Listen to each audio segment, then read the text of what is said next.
we are proud and patriotic on this 4th of July. A bunch of Old Glories blowing in the Belmont Park breeze in the backyard, along with many people, many families, and many top-class horses on this July 4th, 2015. Happy, safe 4th of July, everybody out there, including my co-host, Richard Migliori, Jason Blewett. What a day. Where do we start? Everything worked out perfectly on this second Stars and Stripes. Well, there were fireworks here at Belmont Park for 4th of July, but they were out on the racetrack, and Lady Eli, she lit up the sky. She was our box office star today, and she was the main showcase of the 11 races, and of course we had over $4.25 million in purse money. The fans looked like they were having a great time and betting with both fists. We've got a lot to cover. The 6 graded stakes on this live edition, by the way, of Belmont Insider on MSG Plus. And I do want to point out, we hope the troops serving us, the brave men and women, stay safe and come home soon. We thank them for everything. Absolutely. They deserve all of our support and thanks. It's the Belmont Oaks, second running. Let's do it. Larry Comas with the call. Most eyes on Lady Eli. Jose Ortiz. Sentiero Italia is going to be close up to the pace as well, and then it's Gypsy Judy toward the inside. Lady Zuzu goes up on the far outside as they make their way toward that first turn. And then it's Daring Duchess followed by Olorda, who's down on the inside. Outstanding is right behind the fellow European, racing 5 lengths off the lead and saving all the ground there is Spanish Queen. Lady Eli is in mid-pack in the early stages here. She is 9 lengths off the lead after a very fast opening quarter mile here in 22 4/5 seconds. Extremely fast. It's only Acting Dad is after that, and then comes Charla Ray as they make their way to the back stretch. Consumer Credit is next, and then Miss Chatelaine and Strict Compliance last of them all. Again, it's been a hot pace set by Lady Zuzu, who's out here by 2, and Pine Needles, who flew out of the gate, is back running in second after a 47 1/2 mile, so the pace is moderated somewhat, but it's still quick.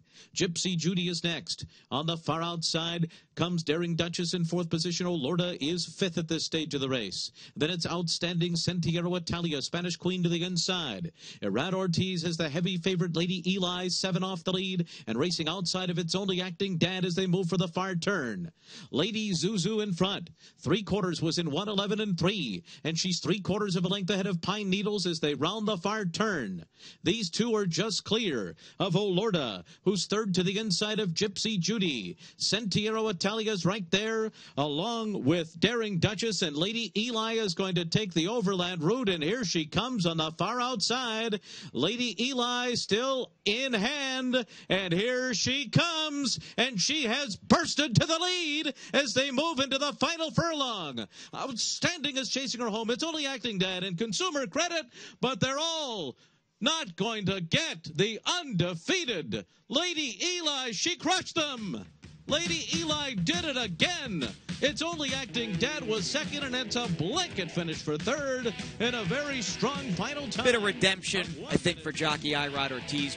He won the Wonder again, Memorial Day weekend. Took plenty of criticism post-race with the ride. This was a different animal altogether. Got her in mid-pack and had her out in the clear. Did you like the ride here from the half-mile pole home? That's the way you ride the best horse. I like the ride very much. He knows she's on the best. Don't get cute. Don't get fancy. Put her in a position where you're tempting fate and you might get beat. He put her out in the clear, and even though there was a loss of ground, with her turn of foot, she's just devastating. And I personally question, with her brilliance, can she get the 1.25 miles? The way she does things so easily, so matter-of-factly, I think she'll go as far as 1.5 miles.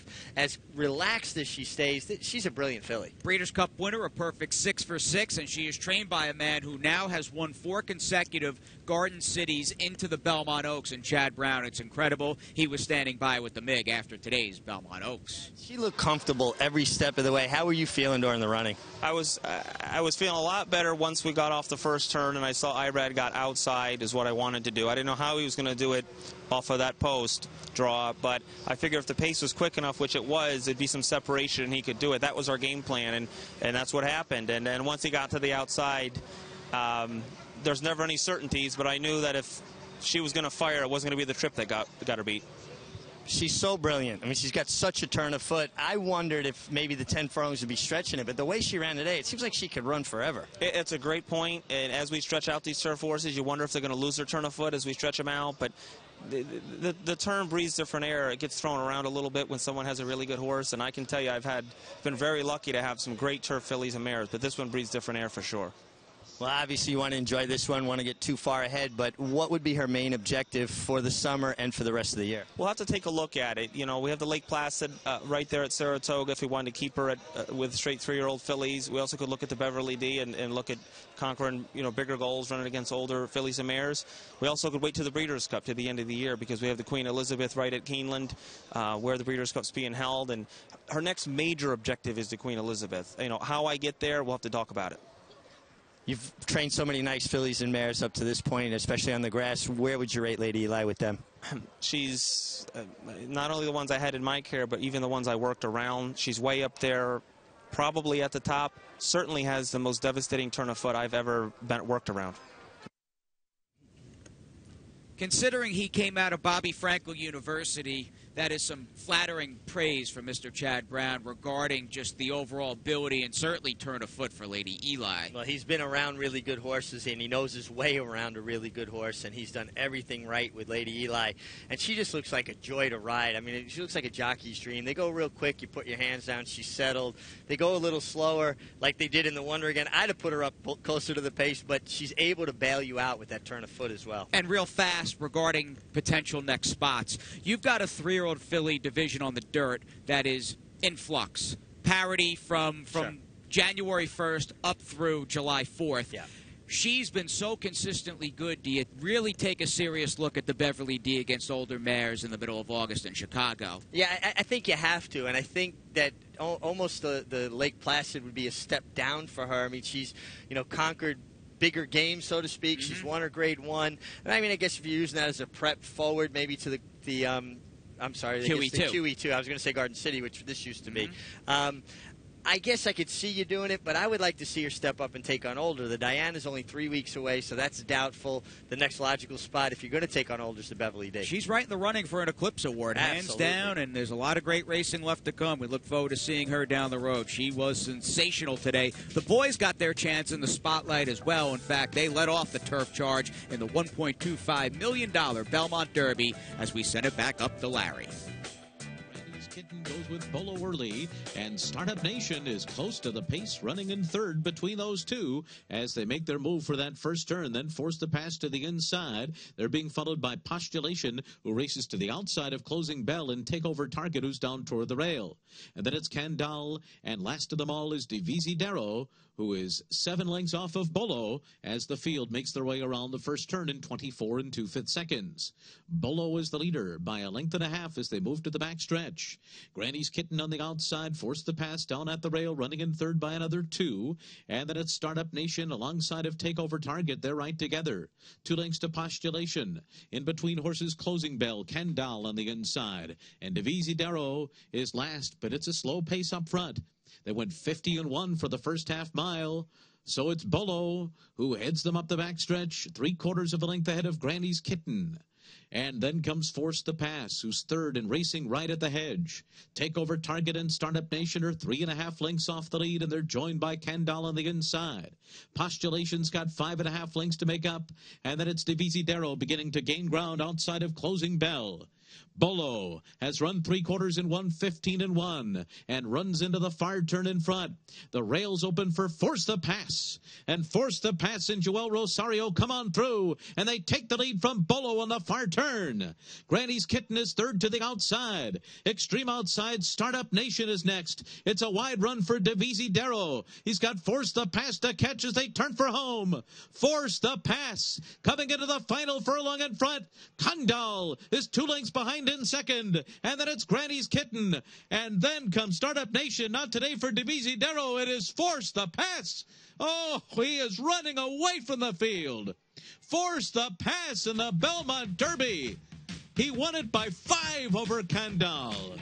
Wow, this was exhilarating. What a hedge ride here. This was like a textbook pocket rail ride on the turf, Meg beneath Joel Rosario. Everybody, the horse, the jockey, the trainer, solid all around. Absolutely, and he had easy pass. He just slid up inside of Bolo, who I thought was not the good Bolo today, but he certainly was overly rated, I thought, on the lead, and he gave up the hedge and Forced the Pass, just cruised through and then sprinted home for the wire.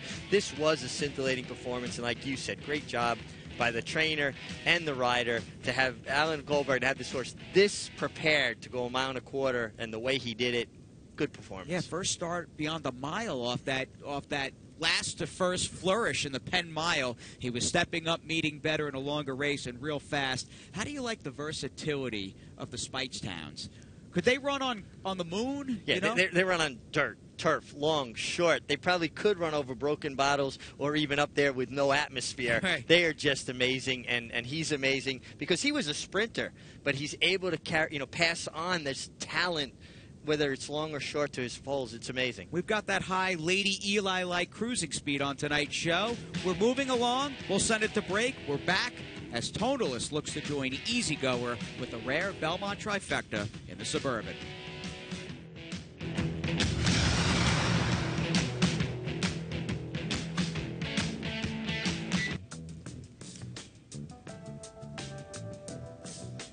Just under 3 weeks out from that opening day card at historic Saratoga Racecourse, Friday, July 24th, the first of 40 race cards in paradise. Plenty of ways big to spend a day at the old spa, and Saratoga, as you said last night, has been great for well over a century. Yeah, 150 years of greatness and great performances, and if you want to be a champion, you should make your mark in Saratoga. All right, fair enough. Ticketmaster.com. You a little hungry? I know I am. And these Blue Moon food trucks were a big hit today. And it was like Mother Nature's affirmation, right as Texas Red and the crew in today's Dwyer got to the paddock, maybe 20 minutes to post on the clock. The sun came out. It got clear. It got bright. It wasn't humid. And it was almost like Mother Nature giving us the thumbs up on this Stars and Stripes Day. Well, you know what? We needed a little thumbs up from Mother Nature for the card that was put together today. Just a great day of racing here at Belmont Park. Right. Heck of a job by the racing office. And there is a live picture of the Palace. Beautiful Belmont Park. 6 went to the post in today's mile and a quarter Suburban. Most eyes on the outside with Tonalist. And away to a very good start. And it is Street Babe and Coach Inge who go out to the front together. These two kick on to lead by 3 lengths over My Loot, who settles into stride, running in 3rd position. After that, it is neck and neck. FNX and Tonalist will be last early, and he is a good 15 lengths off the lead as the top 2 move right along to the backstretch. Street Babe and Coach Inge went a quarter in 22 and 4. They're just flying along in the run up the backstretch. 4.5 lengths ahead of My Loot, who's 3rd by 2.5. Then it's neck and neck, followed by FNX and Tonalist and John Velasquez biding their time, but they're getting closer. The pace appears to be moderating, and Tonalist is now just 9 lengths off the lead. It is Street Babe and Coach Inge together through a 46 flat half mile. They're 4 lengths ahead of My Loot, and Tonalist is moving in tandem now with FNX, and they just went by My Loot, and they're now just 3 lengths off the lead, and neck trails the field. It is Street Babe and Coach Inge, and Tonalist moves now as they round the far turn, and My Loot goes right with them. And now these 4 are right together as they round the far turn. Coach Inge, Tonalist, and My Loot, 3/4 in 110 flat, and they're across the track, and FNX is just behind them, running 4th on the inside and going well. And then it's neck and neck in 5th, and Street Babe has dropped back to last. And now Coach Inge carries his speed to the top of the stretch. He had that early battle with Street Babe, and he's clear as they turn for home. FNX comes off the rail for his run. Tonalist is full out in 3rd, and they're into the stretch, and it's Coach Inge into the final furlong. He's got 1/8 of a mile to go. FNX and Tonalist are running after him. Coach Inge fully extended. FNX and Tonalist are coming up on the outside. Here's Tonalist and FNX, and they'll battle it out to the wire of the Suburban. It's a head-bobbing finish. That is very close.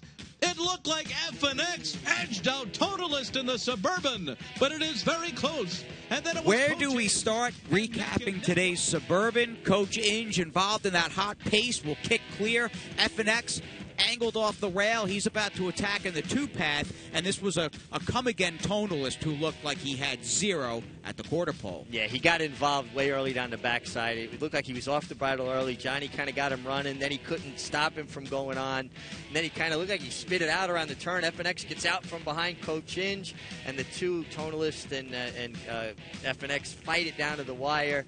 And I think Tonalist was unlucky. Didn't have one of I guess, his better trips, so to speak.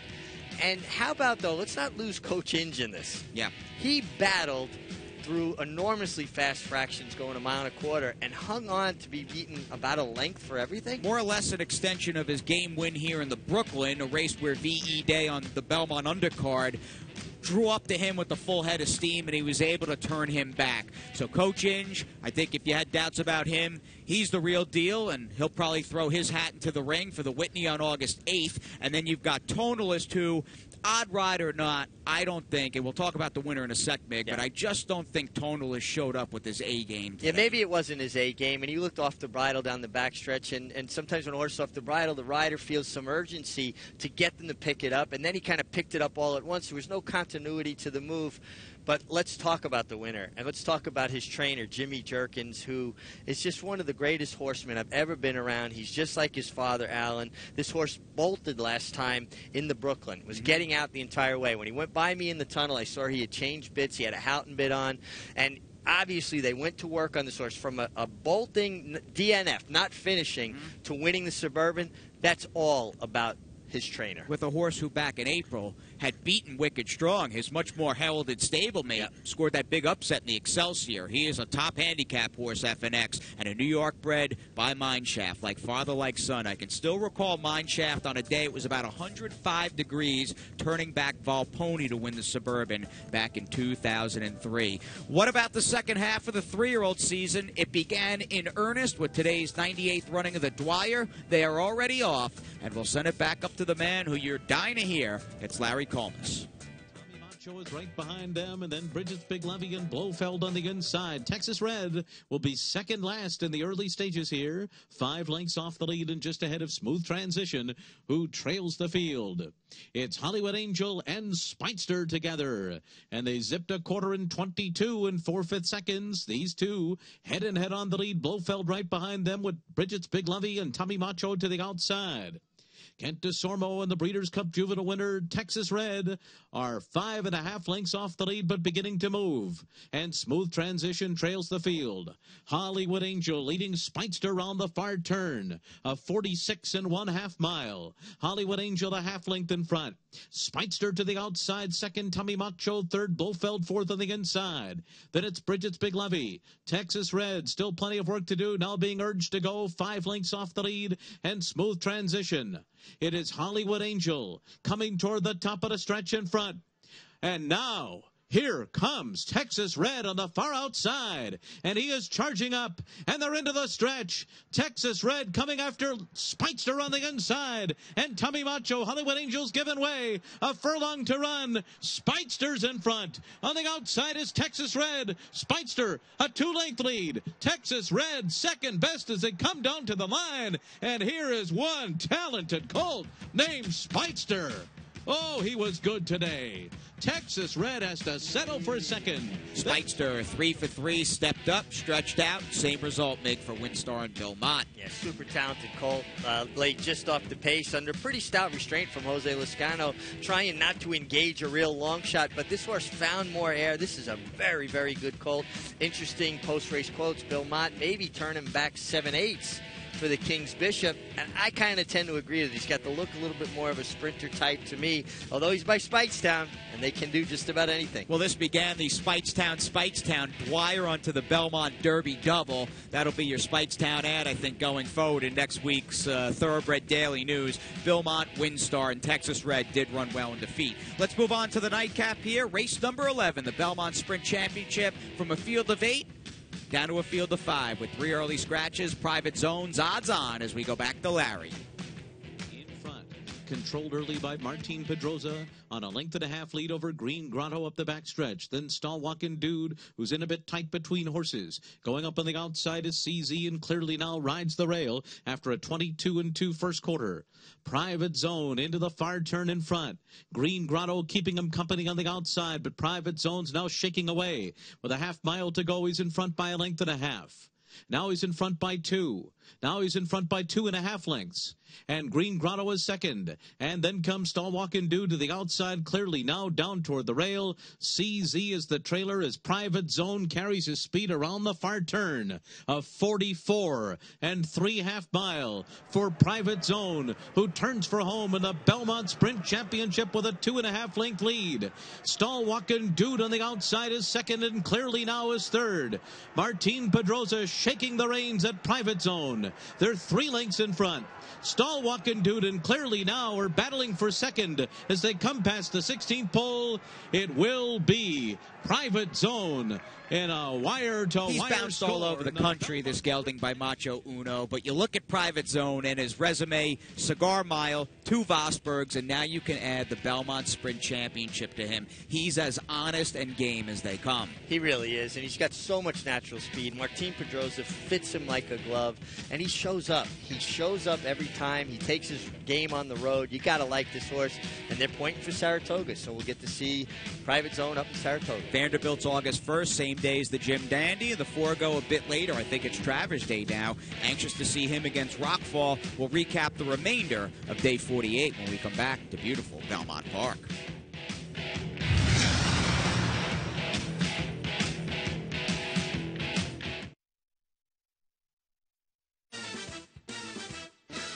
"50 minutes before the regular first post of 120. Field in the opener broke from the gate at 12:30. 2-year-old maidens. Let's see what happened. Races 1 through 6.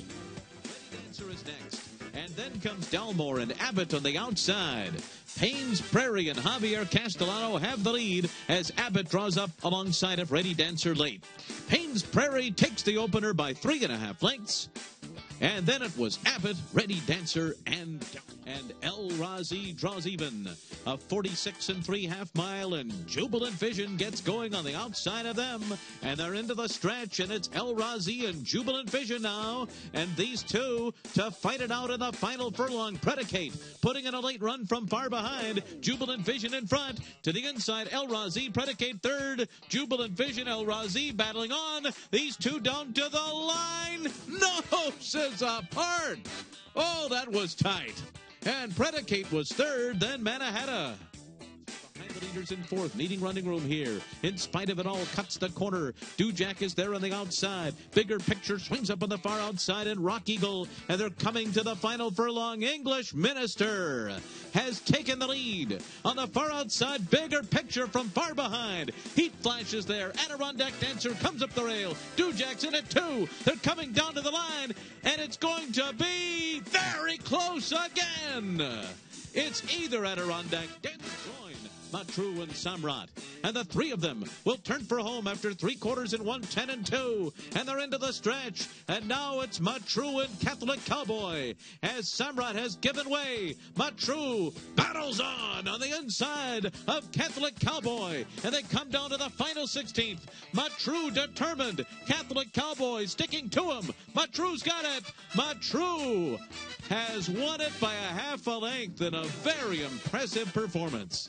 Catholic Cowboy was second. Wealth to Medar is down toward the inside, waiting for running room, and they're into the stretch. And it's Ready for Rye. Turning for home in front, Zendar has come up the inside into second. And then it is Thomas Hill. Progressing on the inside is Barrel of Love, but Ready for Rye has run off by 3. Barrel of Love is up into second. Up into third is Los Barachos, down to the wire. Ready for Rye has won it. Over Barrel of Love, Los Barachos, and Brickyard Kitten. Mile, and it's Cat Ballou and Miss Ella, who turn for home together. Irish Jasper comes up to them on the outside. Promise Me Silver is fourth down toward the rail, but it's Irish Jasper who hits the front. And as they come into the final 16th, Irish Jasper has opened up by 4 lengths. And then it's Miss Ella, Enchanting Lady has just kicked it in late. She'll be second behind Irish Jasper in the victory ride. And then it was Cat Ballou and Well, Derek Ryan has really got Irish Jasper hot to the touch, and she was one of 3 wins today, Mig, for Javier Castellano. Javier Castellano, he, again, nibbling away at that Irad Ortiz lead. Might get interesting here the last few weeks of the meet. Training double on this Stars and Stripes day for Chad Brown, and he is cut, even though it's 10 at this point, he's cut into Todd Pletcher's commanding 39-win lead. Christophe Coman, I don't think happy with the ride Tonalist got in the Suburban, and Mike Dubb and David Jacobson are now tied 11 apiece in the owner standings. So the victory ride, let's give a little credit real fast to Irish Jasper, who spent the winter at Tampa Bay Downs. Didn't look like much, but has really turned into a powerhouse of a late-running sprinter on the dirt. I love those kind of late-running sprinters. And she got involved a little earlier today than normal, and I thought, well, maybe, it's too soon, but she was able to finish the deal.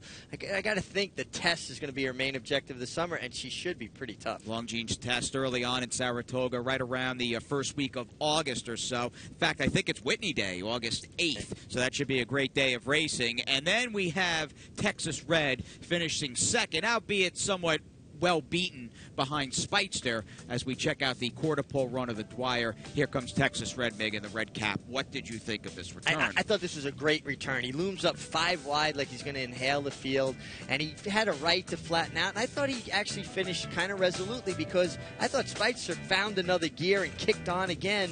I thought this was a really good first run back, and I think you'll see the real Texas Red or the better Texas Red around 2 turns. I don't think he's really suited to 1-turn racing. And let's face facts, he got beat by a very good colt in Speitzer. No shame in that. I think it was a great first run back for him off of a long layoff, and I think you'll hopefully see him in the Jim Dandy. Right, who goes where? Speitzer cutting back and prepping for the King's Bishop and the Amsterdam, and then you've got Texas Red hopefully running in that August 1st Jim Dandy. Could be a big field with the mighty American Pharaoh pointing to the Haskell. Again, less than 3 weeks out from opening day at the Spa, historic Saratoga Racecourse on Friday, July 24th. Here's our box office star. We began the show with Lady Eli, and that's how we'll end it. For the Mig and I, thank you for tuning in, and have a happy and safe 4th of July.